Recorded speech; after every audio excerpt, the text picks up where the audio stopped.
Something atheists don't realize if they're responding to me is I was them. I've been through all their points of views. I've actually argued their points of views. I'm Andrew Levy, and this is The American Dream.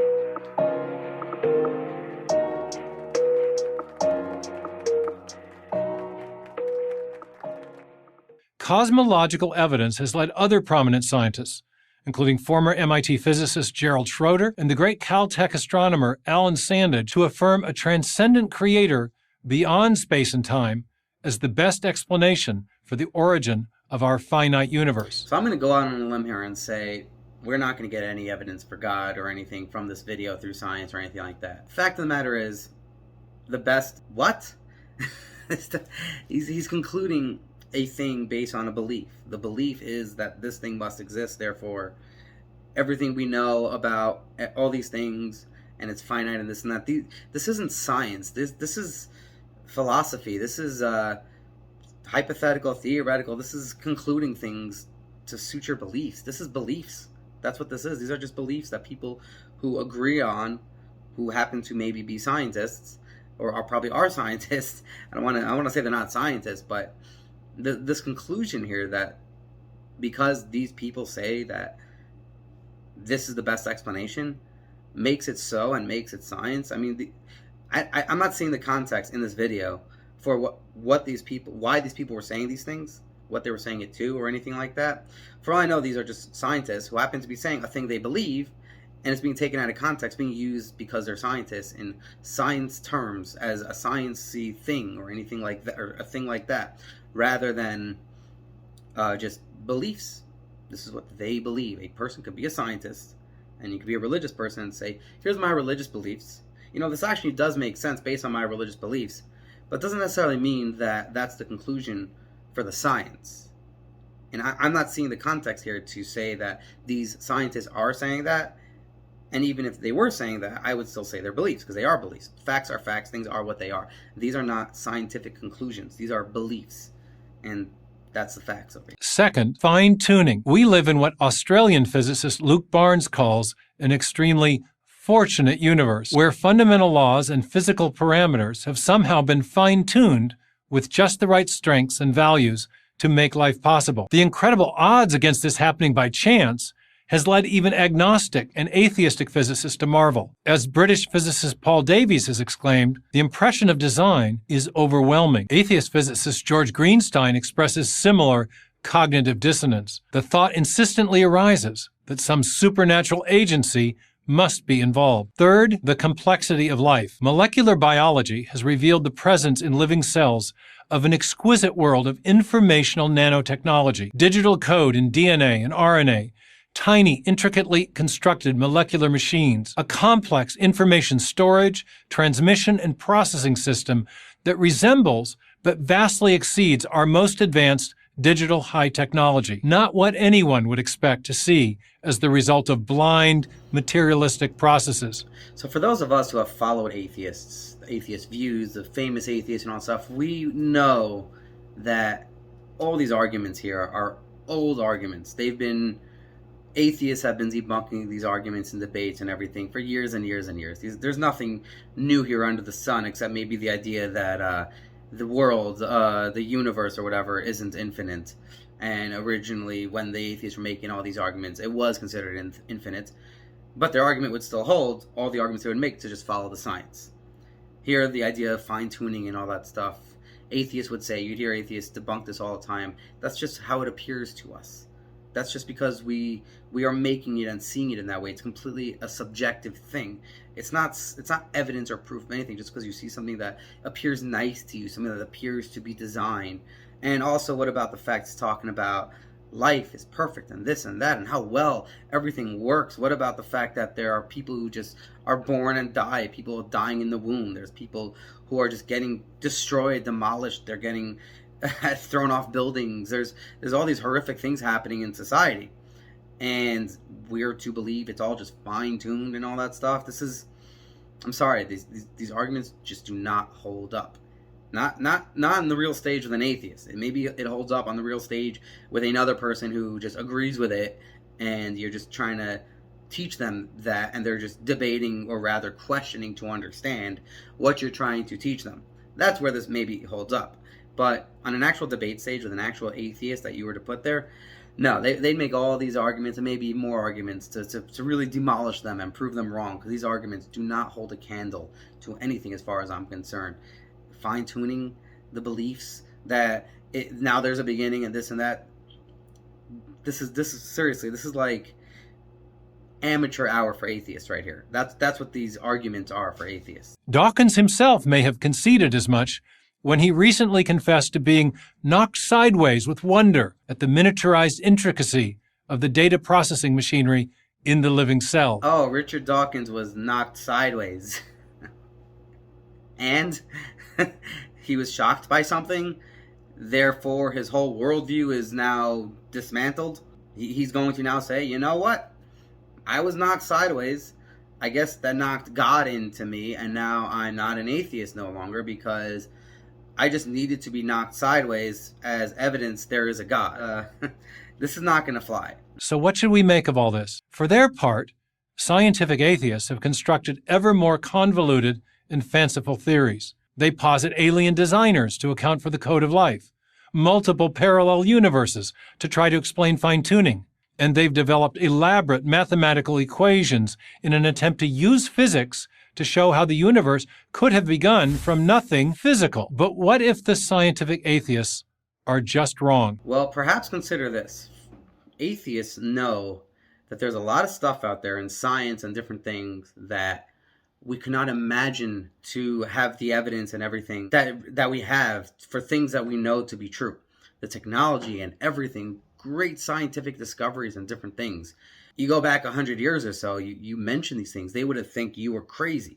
Things that we have now, if you go back then, they would have thought you're nuts. So what are they doing here? They are not saying there is a God, obviously, and saying that, well, it's obviously done by a supernatural spiritual creator, which if you go back then, 100 years or so ago, they would probably think, well, there has to be some supernatural magician or something supernatural, spiritual to actually cause these things we have today to exist. The idea we have phones, you're able to go on and watch videos and do all these things on one device and actually have all the technology we have, cars and all these things. It's phenomenal technology that one would argue back then that this is wild. It's not possible. This can't be real. You would need like some God-like creature to being to make it happen. It's not so far-fetched. And as the years go on, we keep discovering more and more things. You keep daring to discover things based on logic and reason and what can make sense. And then lo and behold, the thing can actually be true according to the atheists, according to the scientists, according to people who are just following the science. There is actually no reason the idea of aliens, there's a lot of people, even religious people today I've heard, they would argue that aliens can actually exist. The idea that we are the only beings out there that's only on Earth and there's no beings anywhere else on any life on any other planet, that's like, in their mind, that's like a crazy idea that's not even a possibility. So the idea that there's aliens out there is actually something a lot of people, even religious people, are actually friendly to. The idea of a parallel universe. People are open to that. It's not as though people are not open to this. You're saying this is all craziness. But as far as a lot of people are concerned, this is not necessarily craziness. These are all actual possibilities and can actually be real. And let's check it out. Let's figure it out. And if we're wrong, as we were on the infinite universe, as we believed before, we're going to keep trying and trying and trying till we get to the truth. Nothing here, if you hear how I'm talking about everything, as they do, there's nothing here that concludes, well, maybe now we're getting to a God. And there's nothing in this video that concludes that now we're getting to a God in any capacity whatsoever. What if the universe has precisely the properties we should expect if there is an intelligent and purposeful creator behind it all? In my book, Return of the God Hypothesis, I argue that the universe has precisely such properties. And that raises a hopeful possibility that we are not the product of blind, pitiless indifference, but instead that we were made on purpose, that we were intended. British historian Paul Johnson has argued that the existence or non-existence of God is the most important question we humans can ever ask. Given the scientific evidence we now have, it might be time to consider or reconsider this question. So it would appear that this whole video was about pitching a book. That's basically what an atheist would conclude, because the information presumably you would need for everything he said in this video is maybe in that book. Maybe that book has the evidence. I myself, I'm skeptical. I imagine any atheist that watches this would think, no, I'm not buying your book. I am. You provide the evidence now, and maybe we'd consider, if you provide some evidence at least, we'd consider buying your book. But if you're not going to provide any evidence, I'm not going to buy your book. As for the question, whether or not God is real or not, as the most important question, I don't actually. Yeah, I guess that's true to some extent, but not to the extent where you have to use science to prove God. See, I think the reason this whole video falls short, it doesn't work, is because it's trying to prove God through science. It's trying to make claims that you can actually find God through science.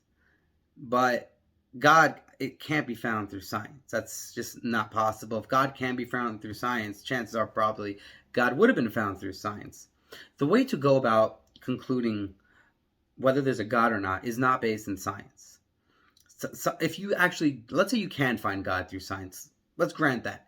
If we were to find God through science, I personally would believe, based on the fact that everything this guy is saying is based on belief, so I'll just throw out my own beliefs out there. I would believe that it would cheapen God.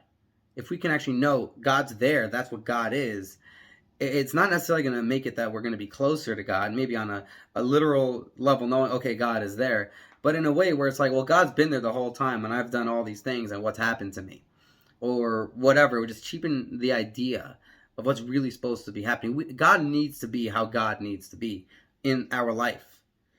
And in fact, from a religious belief, everything in life is supposed to be how it's supposed to be. So the idea that you're actually going to change how life is supposed to be, that's actually playing God. And that is a major problem amongst religious people, amongst really most people. I would say on some level, they play God. That's what intentional sin is, when you're intentionally doing things that you know is a sin, but you're just like you've heard it was a sin, but you're rejecting it for whatever reason. You're deciding, well, I know this religious thing says that, and you can conclude this and conclude that. A lot of religious people do this. But, I actually disagree. I'm going to think and do otherwise because it just doesn't feel right. And your conclusion of saying it doesn't feel right, so I'm not going to do it, is essentially you playing God. This guy saying God isn't there to be seen, nowhere to be found, but we're going to find God, is essentially trying to play God, because God doesn't want to be found. If God wanted to be found, God will show himself, will reveal himself when he wants to be revealed.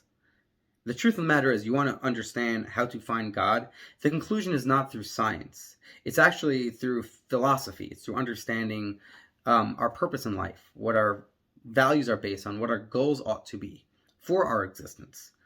If you're going to conclude that we find that there's a God and everything behind God is science and everything functions as such and such, you're kind of missing all the purposes for anything. Nothing really has a purpose.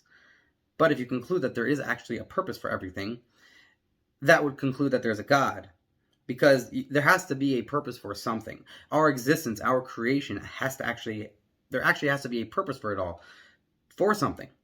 So ultimately, if everything on this planet as it does serves something, for the most part, living things serve things. That's what they do.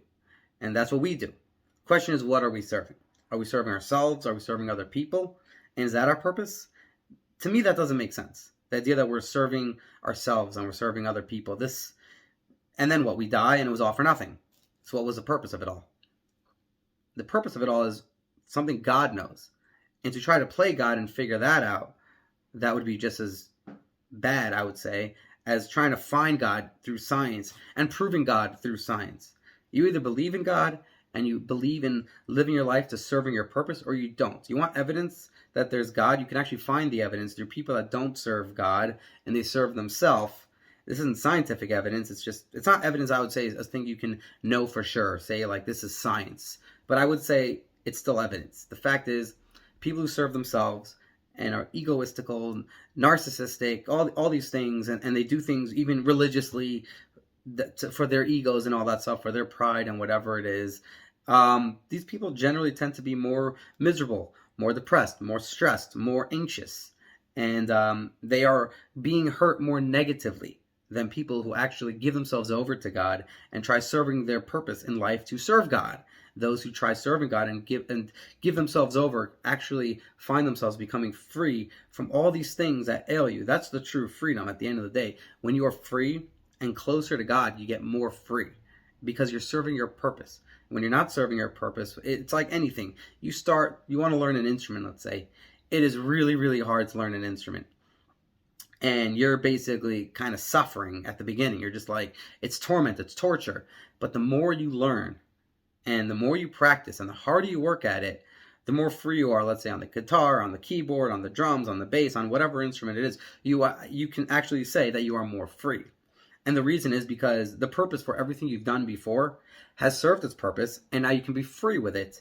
And one can argue that's the same thing with life. In life, it's really, really hard to get through all the things you have to get through in life. But at the end of life, if you have served well, you have done your life, you've lived your purpose, and you've actually served God, and you have actually become more free from all those things that was bringing you down.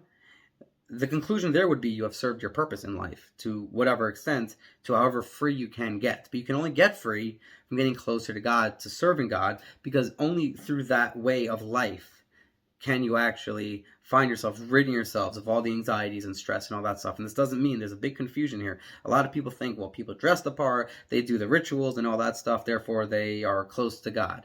That's not necessarily the case.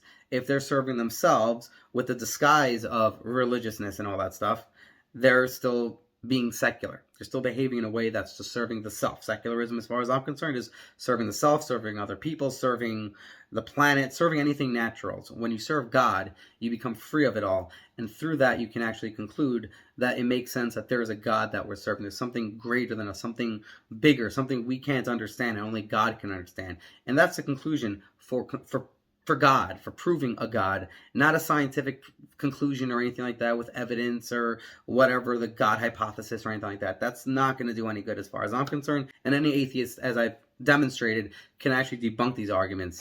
And yeah, that's all I got for that. Next, I want to get into this idea, this theory of mine, actually, that I don't actually have proof for. It's just, as far as I know now, a theory. It could be true, could not be true, but I'd like to actually go over it and express it. The idea that our language has got dumbed down, and all the arts and everything is getting all dumbed down, and what the cause is for all of that.